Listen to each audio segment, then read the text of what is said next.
low post, mid post, high post, post game sports.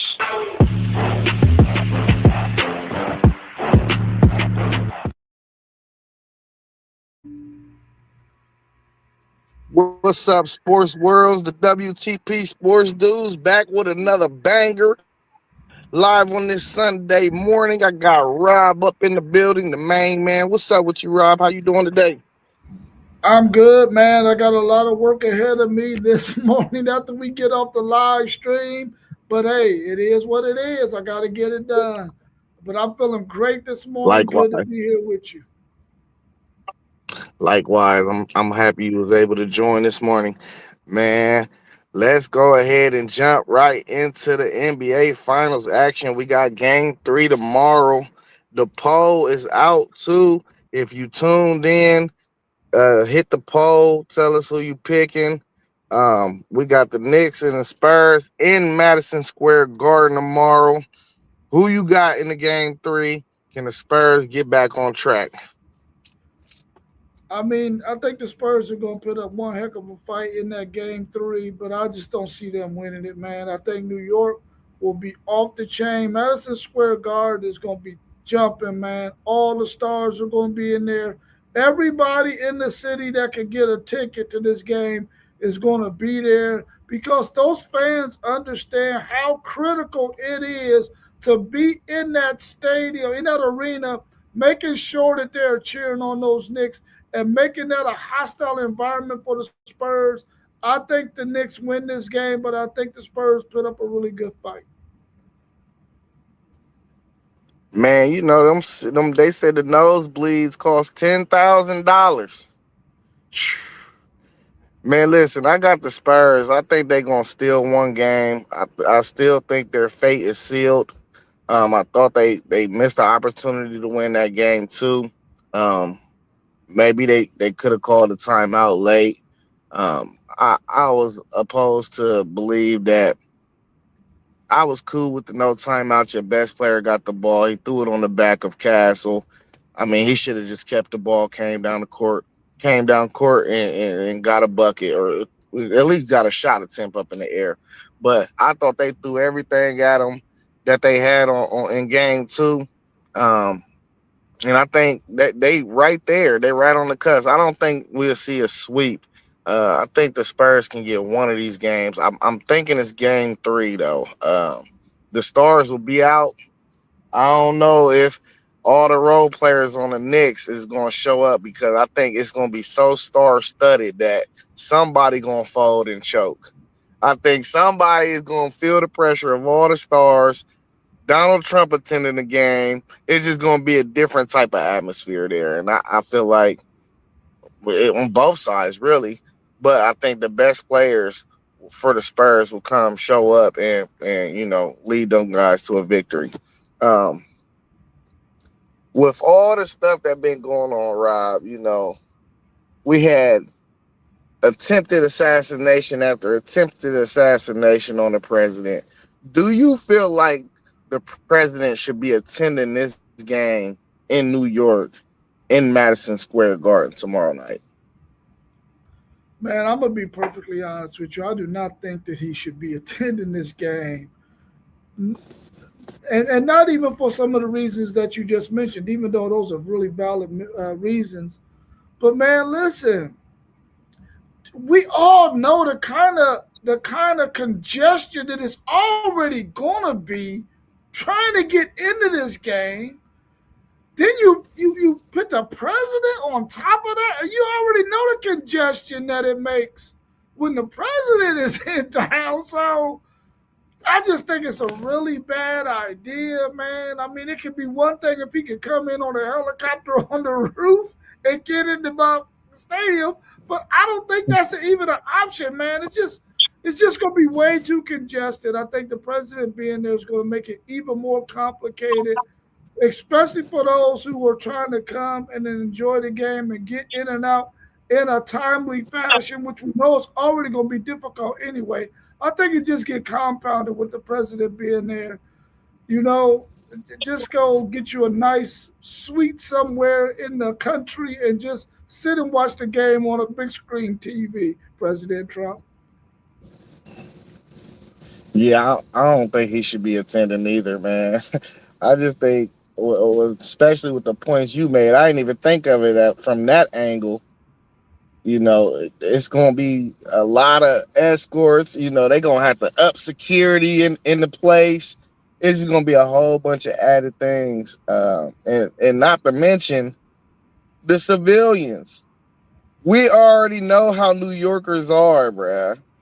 Them streets are gonna be jam packed. Like it's gonna be ridiculous. If New York win this game too, I would expect it to be a whole lot of shenanigans going on with dumpster fires, all types of things. Just New Yorkers are New Yorkers, man. And if you ain't never been to New York, if you know, you know. You know how they say, if you know, you know. You just know, man. It's about to be crazy down there.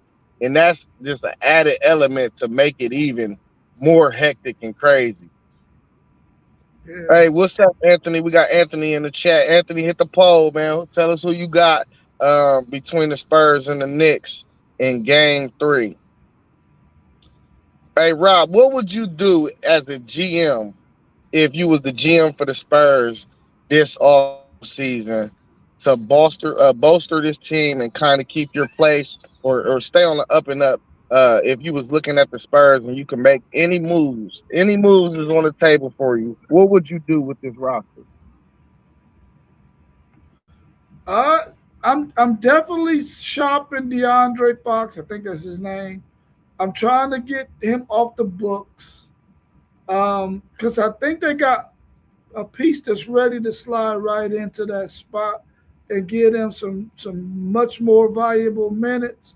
So I'm trying to off that thing there, but I'm also shopping for me a big man who can also do some of that dirty, grimy work down there in the post, who can take on some of those bigger centers that give Wembley trouble. Um, I got to get a guy that can take on that task. But outside of that, I think they're going to do really good with the draft picks that they have. But I would definitely be looking for a veteran, big guy, and also I would shop Fox off to get him out the books and go ahead and see what I can get for him in terms of another role player or something of that nature. But the Spurs have a really good, solid team already. Yeah, I'm right with you, man. I'm shopping De'Aaron Fox and seeing if I can get 2 or 3 um, more key role players.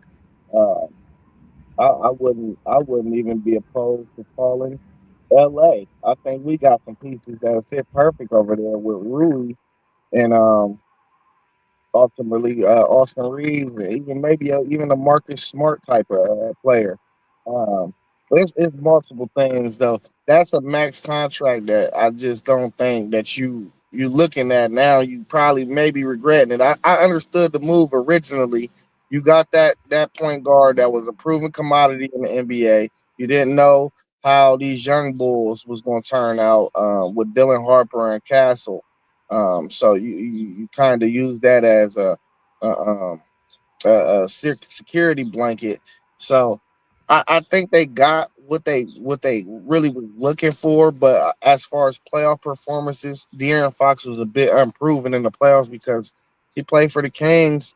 It wasn't really no data to back up whether or not how he was going to perform, whether or not he was going to perform well or not. So I think he served his purpose. I think now you gotta put some assets together and get a high caliber role player or maybe even another star. And you can't me typically you can't really stay pat in a league like this. You have to always try to get better. And I think another star added next to Wimby to take some pressure off of him or alongside of having some of them young talented guards that they got. I think the future is bright. I think they need to really seriously look at a veteran though, a veteran star. It's a lot of names out there. We ain't gonna go through all the names, but it's some guys that you can go get for sure. Yeah. Anthony said because they don't exactly like each other. Oh, hold on. What did he say? What was the first comment?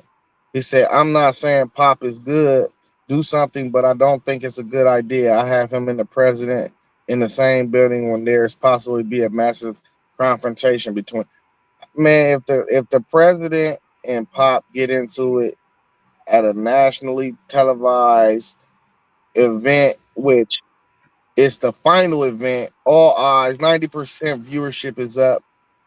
That will be really bad look for the league. I don't think Popovich is I don't think he lacks that type of professionalism. Pop is he is a cold, stone blooded dude, but I don't see them even running into each other for real. Pop probably would be in the bleachers somewhere with Tim Duncan while the president is in a box or something watching the game. Yeah.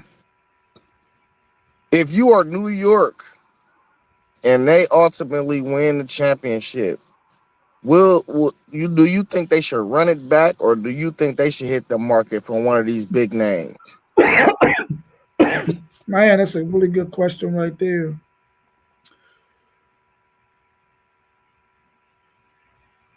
I think they should run it back. Maybe after they see how it goes next year, maybe they might see that they need to get another piece. I think they got to get another piece at some point. I just don't know if adding another piece after a championship would bode well for the Knicks.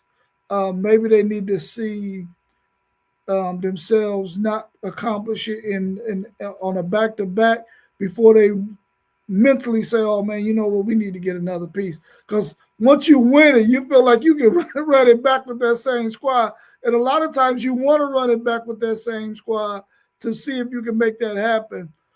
But man, you throwing out Giannis and Leonard, it's like, dude, you kind of want to get one of them, dude, especially Giannis. I mean, man, out of all three of them, I would rather have Giannis than either one of them three. But I don't know. I don't know, man. I would run it back. I would run it back. Yeah, see, I wouldn't run it back because I think you would have to get better. I think the opportunity for New York to win it all this year, I think all the cards pretty much got dealt into their favor. You had Boston with Jason Tatum fresh off of Achilles injury, first just coming back off of Achilles injury. I think they were the power of the East. I think they still truly are the power of the East as long as they got Tatum and Brown on that roster. Um, I think you gonna have to get better. I think they match up really well with San Antonio. I think this series would be a whole totally different ball game if it was OKC because I don't think that's a good matchup for them. But sports is made up on matchups, so I don't think they should stay pat whether or not they win. I think they need to add a real star, bona fide star, if they do hit the market and switch up. Um, and I know Cat is playing well. The Brunson thing, he's still taking 30 shots to get 30 points. If you run into somebody in the future who's a bit more efficient than what we're seeing from the Spurs, that's not going to cut it. So I would definitely want to see them hit the market. And out of those three guys, you would take Giannis. I would probably take Kawhi. Kawhi, when he on the court, I know he don't. I know he low manages a lot, but when he's on the court, man, he's still, in my opinion, a top 6, 7 player, man, in this league. Like, dude had a stretch this year where he was just on an absolute heater. Um, let's tap into Anthony's comment real quick. He said, where are we at? He said he has a question. Would it make sense for them? I think when he says them, I think he's referring to San Antonio to trade for Tyler Hero if the trade between Miami and Milwaukee falls through with Giannis. Are you referring to San Antonio, Anthony? Yeah, he's Yeah, talking about San Antonio. yeah. Oh, I don't really like that because Hero, he not a defender, and all them dudes over there play defense. I don't think you want to add a player like that. What you think, Rob? I agree with you. I wouldn't go after Tyler Hero. I mean, of course he's a good shooter and all of that, but I think he, like you said before, he doesn't play defense, and that team plays defense. They're a team that can keep teams from getting into the 110s and 120s. They can hold a team in the 90s and win games because they play really solid defense throughout the entire game. And I think Tyler Hero will probably mess that up for them because he's a defensive liability. I like the thought though, but I don't think that would be a good move for them. Yeah. Hey, anything else you want to talk about before we move on over to the NFL, as pertaining to the NBA? No, no. Anthony said that this is where I kind of disagree. Tyler insulated in San Antonio where he doesn't have to play defense because every other player in San Antonio plays it. He can focus on scoring. Yeah, but this the thing too. When you got a team that's you have no liabilities on defense and you insert a liability on defense, now opposing teams have a person that they can specifically attack. Put him in pick and roll and get him switched onto your best player every time, and now you could just attack him now. That's the only thing I'm thinking of. I don't see no liabilities on San Antonio. Everybody got good size. Everybody are capable defenders. I just don't. I don't know. I like two ways. They like two ways over there, and I like two ways that they got surrounded on that team. Everybody's two ways or 3-and-D guys. Yeah, I mean, I think they could do that during the regular season. They can probably, hide him in some games. But when it comes playoff time, bro, you already know they smell blood in the water in the playoffs, bro. They gonna make sure. Oh yeah, this is the weak link on there. We going after him, and they gonna Yeah, put him in all barbecue. kinds of situations and force him to have to play D against somebody who he can't guard. So I think it's a good thought. And I hear what you're saying, but I think once it gets to the playoffs, though, they're gonna come after him. Barbecue chicken, man. They gonna do the same Barbecue. thing they do to Austin Reeves. All right, let's Yeah. switch over to some NFL talks, man. Coming into training camp, who do you look at and you say they might be a tad bit overrated? Man, that's a really good question, man, because I don't all of the teams that made the playoffs last year, I think they have a chance to make the playoffs again. Tad bit overrated. Man,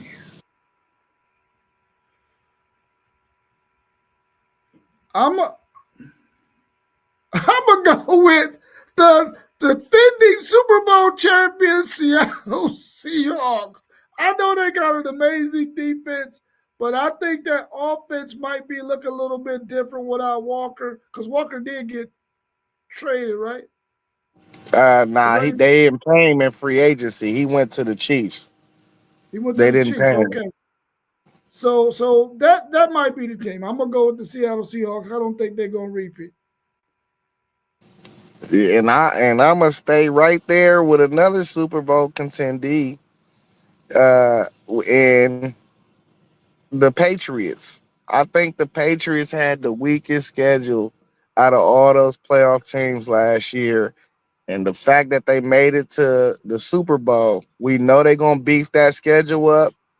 And I think they're gonna be scratching and clawing to make the playoffs. A lot of people love the AJ Brown addition. I like AJ Brown. He's a dog. He come with locker room concerns for me. Hopefully, and then they got a lot of things surrounding Vrabel right now with the scandal, the cheating scandal, and all that. I think they take a huge step back this year. Yeah, What I about can see that. underrated teams? Who you think is underrated?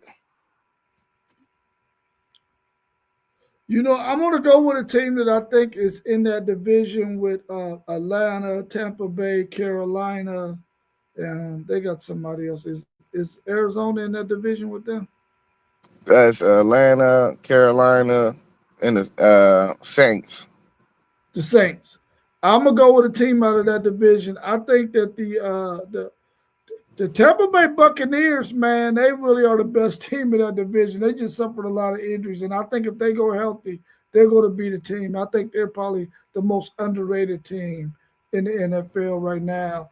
I mean, you got a lot of teams that weren't very good last year, and they're probably not going to be very good again this year.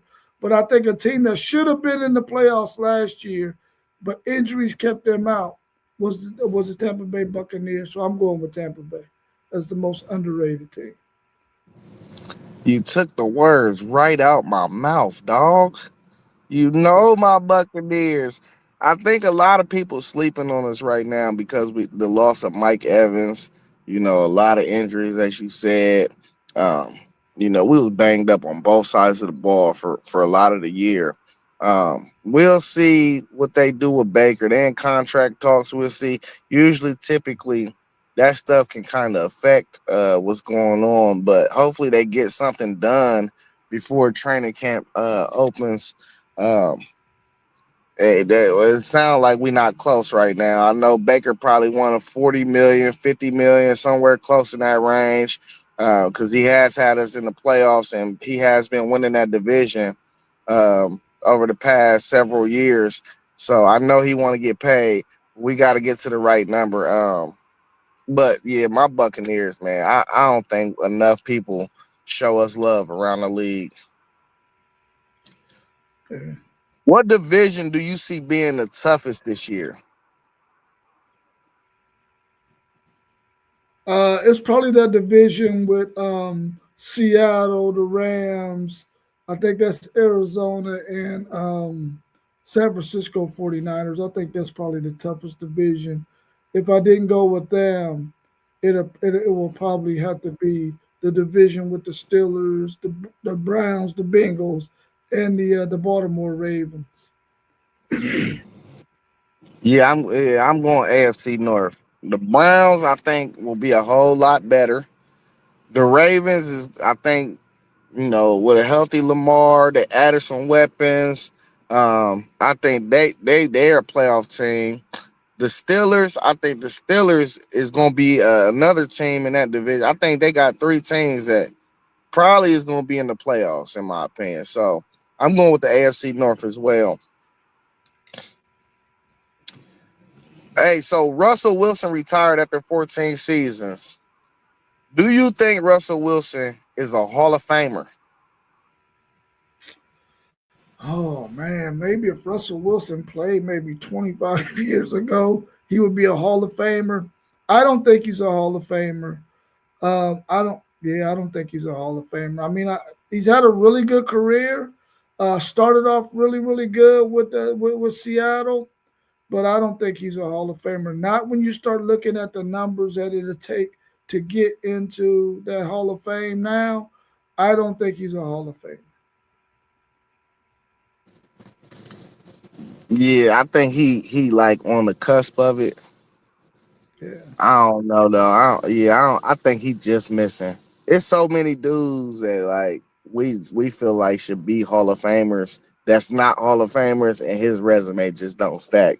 So I don't know. I feel like it's always too like when do you become eligible and who you going up against to whether or Mhm. not you making the Hall of Fame a lot of the times. Um, so we'll see what his class of guys look like. But nah, I can't quite put him in there, man. Even though he had some great years over there in Seattle. Let's stay in the NFL.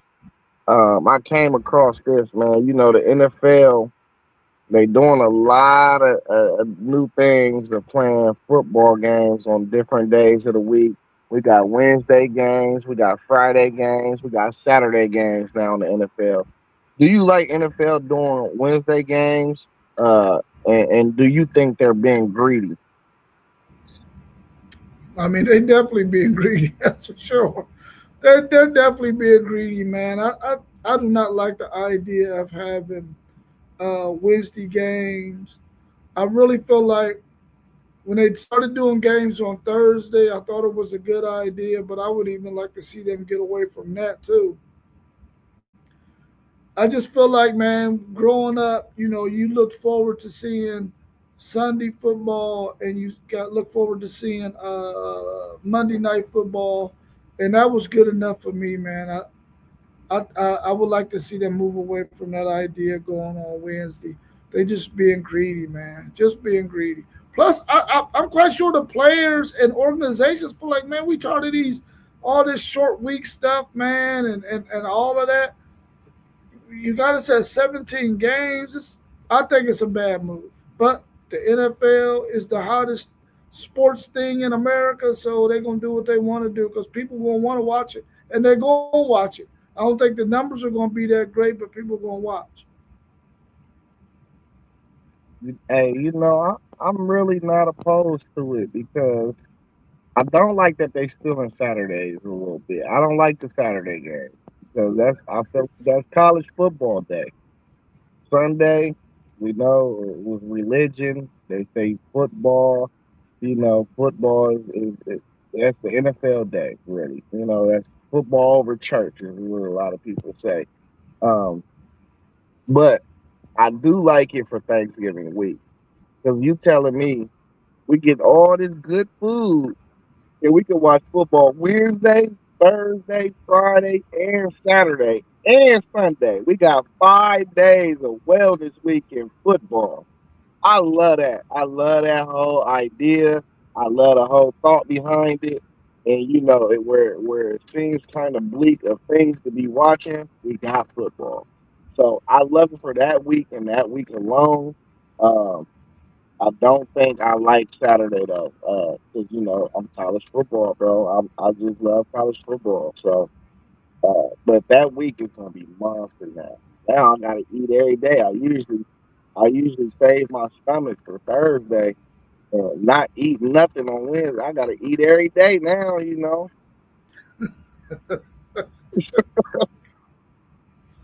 Oh man, hey, let's switch over to a little bit of WNBA action before we finish it off with some college football talk. Man, I don't know if you seen the Aces last night. Asia Wilson and Jackie Young, they went off. Combined 55 points. Asia Wilson had 28 points and 14 rebounds, 20 points at the half. Jackie Young finished with 27 points, and she was on a heater in that second half. And that was a Commissioner Cup game. They do the Commissioner Cup in the WNBA.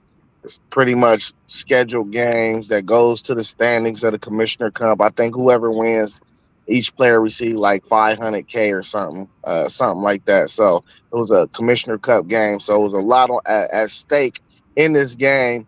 Do you think the Aces have a good chance of a repeat, and what percentage would you give it? I mean, I think they have a good chance of repeating. I think they're gonna probably definitely be there.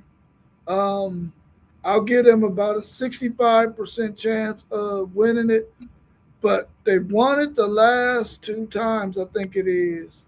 So it's time for somebody to dethrone them. So I think they're gonna be there, but I don't think they're gonna win it. Even though I'm giving them a 65% chance because they got Asia Wilson. So when you got Asia Wilson, man, listen, she can't be guarded, bro. So I'm going to give them a 65% chance. I think they're going to be there, but I think somebody's going to pop them this year. Yeah, hey, yeah. Let me ask you this: while you saying they got Asia Wilson, is she the GOAT? Is she the greatest woman of all time when we talk about WNBA? Oh, when you talking about WNBA, I mean, do you is Cheryl Swoops and Cooper, are they considered WNBA or no? I mean, sure, that was right before, but she's a basketball player. You know, I mean, my greatest women's basketball player of all time is Cheryl Miller. But if you just want to stick to this WNBA thing, I will give it to Asia Wilson. Man, nah, we going. Hey, I done heard the legendary stories about Cheryl. You know, I done heard it. I didn't get to witness that with my eyes because I'm the baby of the crew. But if that's your quote, say that's your quote. You know what I mean? Oh, it's Cheryl Miller all day, man. I don't think nobody else can hold a candlestick to her, bro. In my opinion. And there's been some fantastic women basketball players.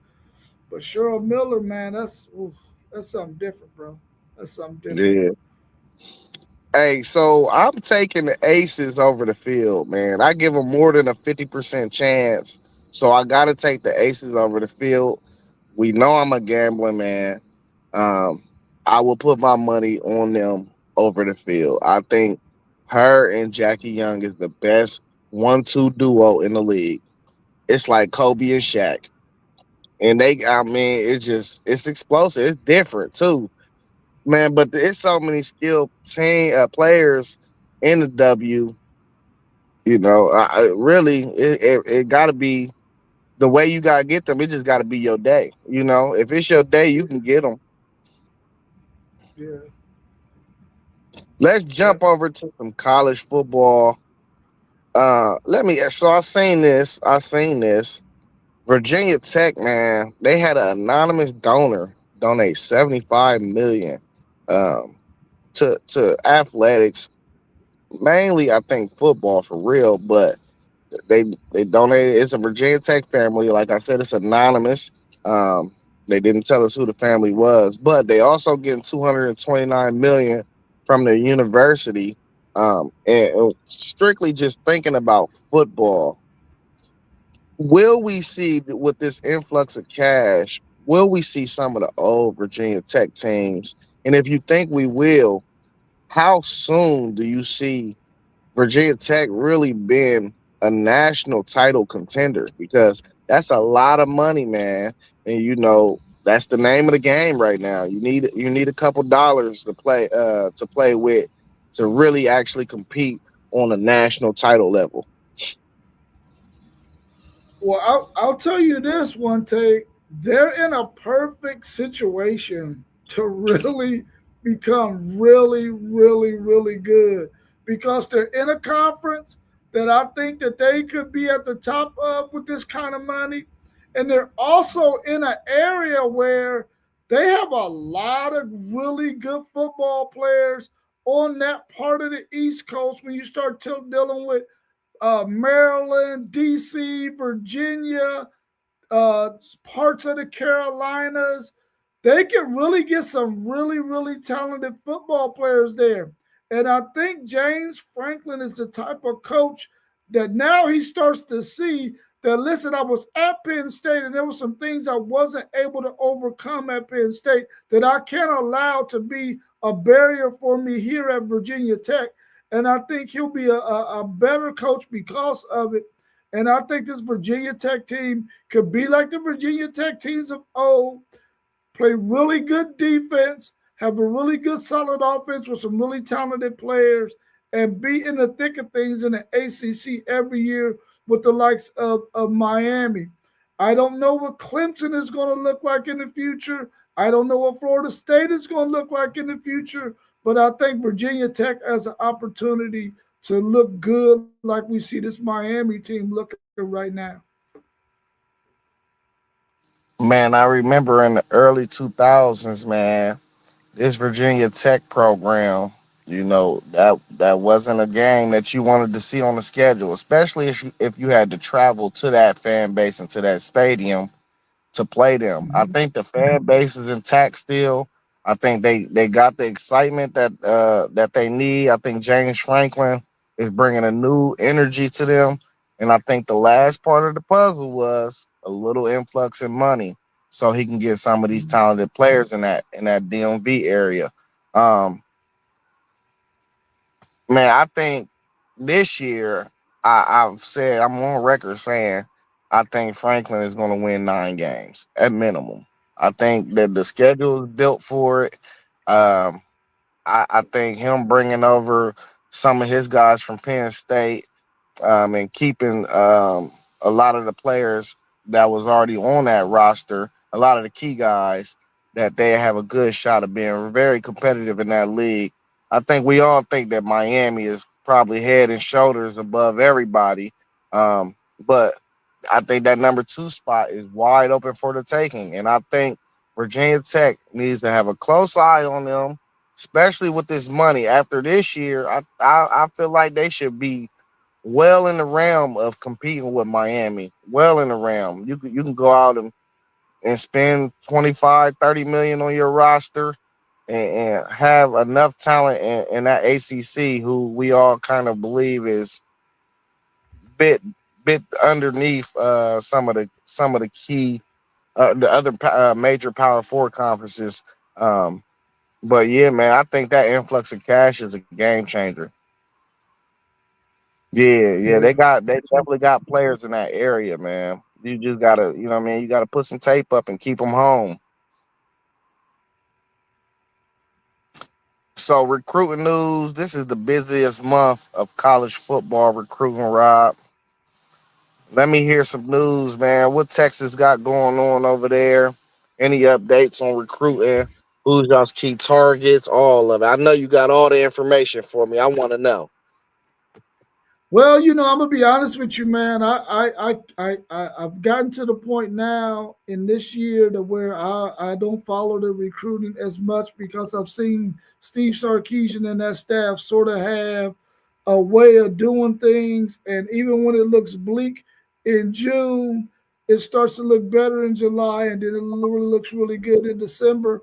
But I'm gonna tell you this right now. I hope that we get that tight end that you mentioned in the chat. I know that there's a lot of teams that are going after him. I really do feel like he's probably going to stay in the Midwest, man. Even though I said in the chat, I don't think he'll go to Ohio State. I think he's going to probably stay in the Midwest, though.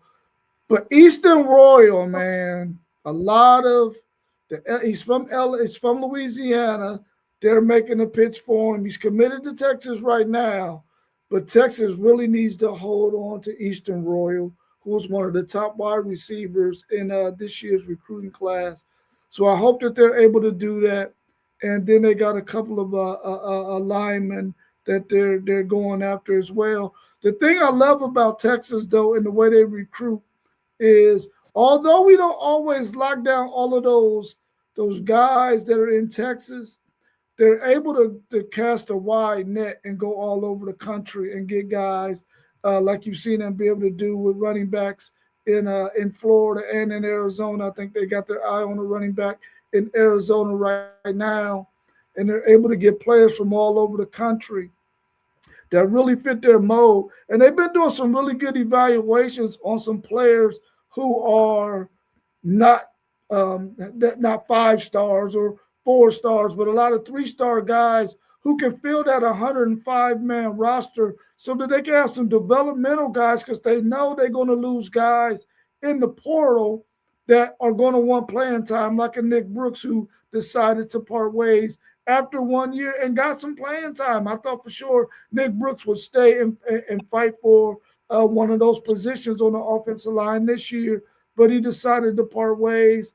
And I feel like Texas understands that, along with a lot of the other major universities, that you got to go ahead and get some developmental guys just in case a guy that you project to start that next coming year gets an offer from somebody else and he decides to go for whatever reason. But I think Texas is in a good position. I just need them to be in the top 5. Right now, they're around 13 in this recruiting year. If they can land in the top 5, that'd be great. They'll probably end up around 7 or 8, though, in my opinion, with the guys that I see them going after right now, unless they get some other guys that they decide to go after that might change it up for them. You know, I learned that Sark too. He does a lot of. I mean, not necessarily late recruiting, but he gets a lot of commits late in the recruiting cycle. So I'm not worried about y'all being 13 right now. We seen this last year with y'all's recruiting class. It was like a 2-3 week span at the end of the year where y'all got a gang of commitments, and it shot y'all's recruiting ranking all the way up. So, and I think he leaned a little more towards the portal now too. Yeah. What you think That's, about that assessment? no, that's spot on. I mean, we know he's going to be a guy that's going to come on late in the recruiting cycle, but we also understand that he understands that this portal is here, and this is where I'm going to have to make those moves. I think the one year that we decided to go with the lineman that we thought was going to be ready, and we did not look good that year, it really hurt us. And I don't think he's going to ever chance that again. He's going to make sure that he's in a position to go and get some guys in the portal. And this year, that you're going to see some of those guys from the portal that he got on the offensive line. They got a lot of experience that played a lot of football come in and plug and play for Texas this year. But that's a spot on assessment that you just gave. Parlay Poe said that his Wolverines just got two four-star cornerbacks this week, but he worried about getting an elite receiver. Just lost an in-state five-star to Texas Tech. You know they came and dropped that bag, Poe. They dropped that bag, man. I I'm don't know I'm what glad he mentioned that too. I'm glad he what mentioned that about the wide receivers because that was one of the positions that I feel like Michigan probably has not been the greatest at is getting those wide receivers.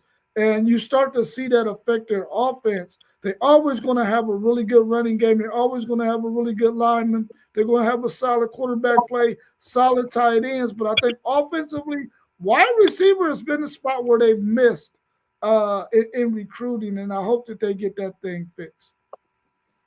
yeah, if we see um maybe a switch at quarterback with them, I think we so early in the cycle that a guy could still choose to come down there um and play for them because we understand that Underwood, he's a dual threat. He wants to use his legs, but from what I hear, the other guy is more of a pocket passer. So if some of these recruits like what they see, they understand he can get them the ball. I don't think like nobody's gonna keep on turning them down for real. That all they missing is, I mean, they still got Marsh though, right? Poe, y'all still got Marsh. Mm-hmm. Yeah, so Marsh, you get one other guy for real. Now you cooking with fish grease, You cooking with fish grease. Really, you just need like one or two weapons. Y'all always got a good tight end, always. But yeah, with the Buckeyes, man, we've been picking up some steam with David Gabriel Georges. We need him. We absolutely need him in this class because when you look at the roster, um, you got you definitely got Bo Jackson still and Isaiah West. Both will be sophomores this year. But outside of them, when you look down the road, them other guys, they're good football players like Favor Aki, who's from Ohio. We kind of got a discount with him, but I wouldn't consider him a dude. And then of course you got Legend Bay, who I don't think is an every down back. So by time this freshman class or this recruiting cycle, these group of seniors come in, all those guys will be juniors. Who's to say that one don't go pro and then you got 1 year left? I think you have to get a big time running back in this cycle, which is David Gabriel George, who's the number two running back overall, 6'1", 215, 220-ish. Um, really twitchy. He remind me of Beanie Wells for real. If I had to compare him to a Ohio State running back, his biggest comp, big back but fast. Twitchy. But if you don't get a running back in this class, you're gonna have to hit the portal at some point. And I don't think we want to go to the portal for a running back. I think we like to groom our own guys that we recruit out of high school. So I think he's the number one target on our board that we must have. Um, but outside of that, for real, we got everything else we need in this class except for maybe receiver, and you spoke on Brock Williams. I hope we can pull Brock Williams. We're going to a whole bunch of three tight end sets, especially with the Arthur Smith hire. We'll see. We never can keep our coordinators because we're good every year. So people just come to our team and pick out whatever staff members they want. You know, we lose staff, OC, DC, position group coaches every year. Somebody come offer them money. We just lost our offensive line coach the year before last to the Dolphins, I think, with Justin Fry. I think he had the Dolphins. But uh, Cortez Hankton, man, I'm not liking what I'm seeing from him so far. We missed out on about 4 targets that we were after in that receiving group. And now like the options is kind of bleak, you know. The options to get a couple guys in this class is kind of bleak.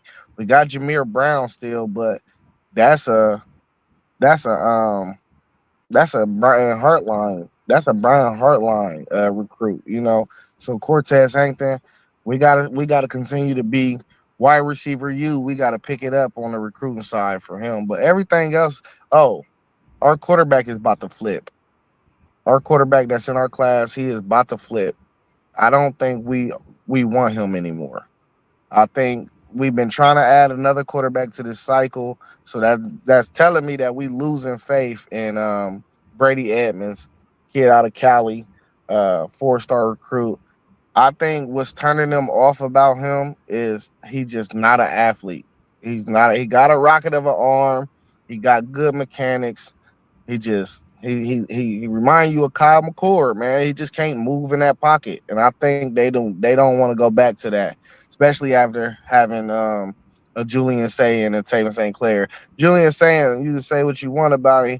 He don't run, but he's not a terrible athlete. You know, this is a kid that surfs in his off time. Like he's not a bad athlete. He can move around a little bit, but I don't think they want to go to that unmobile quarterback. So you know, we offered the kid that's committed to Nebraska, but that don't look like we're going to be able to pull him away from there.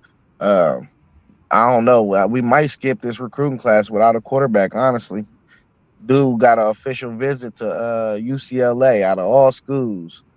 You got an official to UCLA. You gonna go from Ohio State commit to UCLA?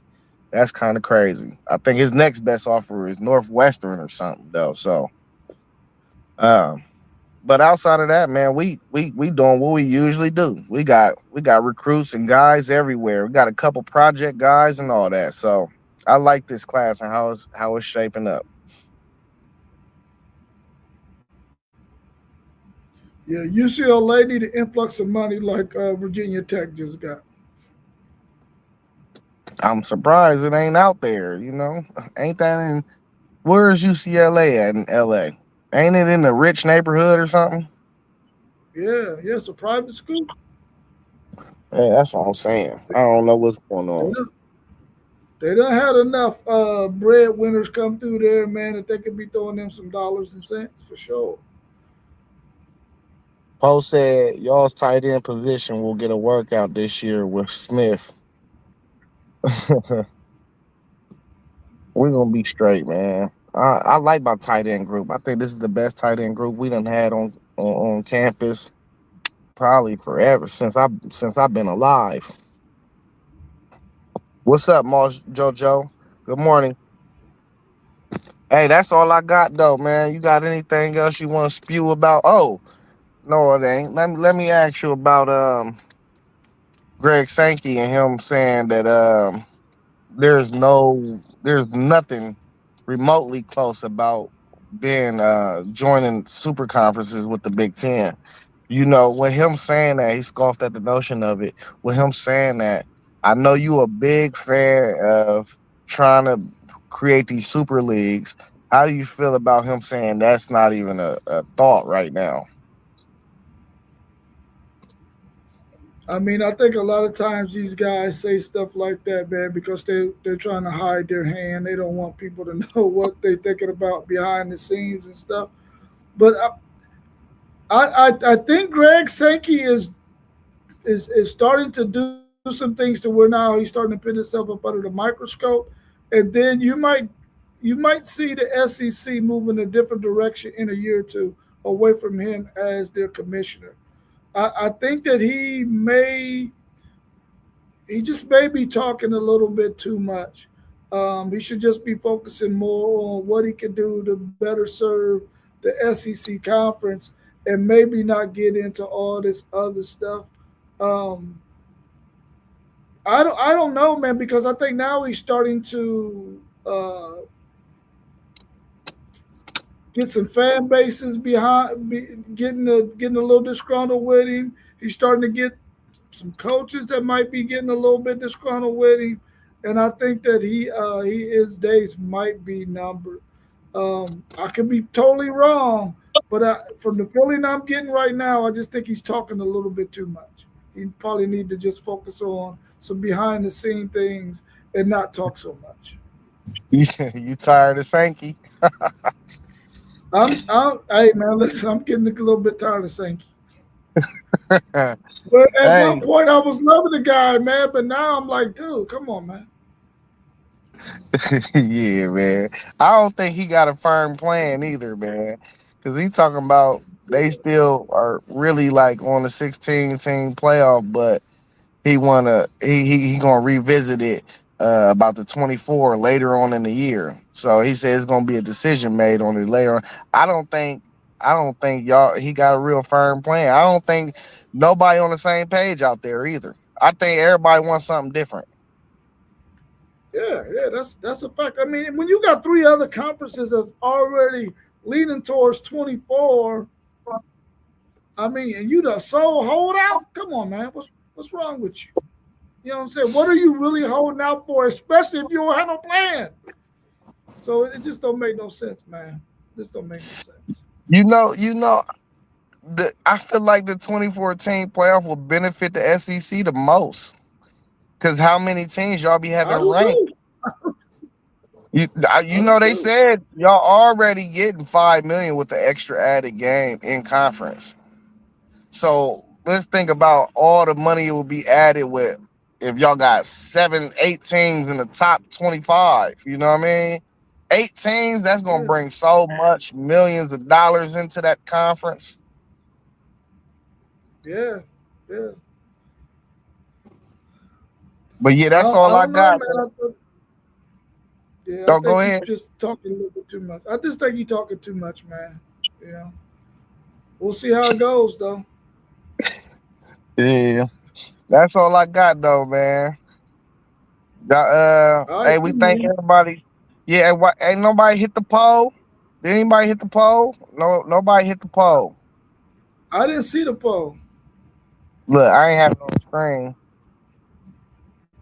Nobody hit the poll, but yeah, hey, thanks for everybody tuning in, man. Like, comment, subscribe. All the channels are down at the bottom. You got Rob with WTP for Life. You got me, the One Take Zaya podcast. You got SEC Sean. You got Level Up Sports 10 with JoJo Mossbergs. Tap into him with him if you want to join the podcast and talk about anything. His email is down there for conversations with Mossberg. You got Parlay Poe, the Blitzberg podcast. And don't forget about City League TV with T1, man. Go tap into his Facebook. He bring you a lot of local high school sports action, a lot of local drama, theater, and conversations with a lot of prominent people that does well for the community. Thank y'all for joining this Sunday. Oh, don't forget to tap into the WTP Sports Dudes website. Also, we got the Patreon. You can find us at WTP Sports Dudes 2026 on Patreon. And that's it, man. I plugged us in, man. Hey, I hope everybody have a wonderful Sunday and finish out the weekend. You feel me? Hopefully it goes slower because I do not want to go to work tomorrow. But I'm going to go.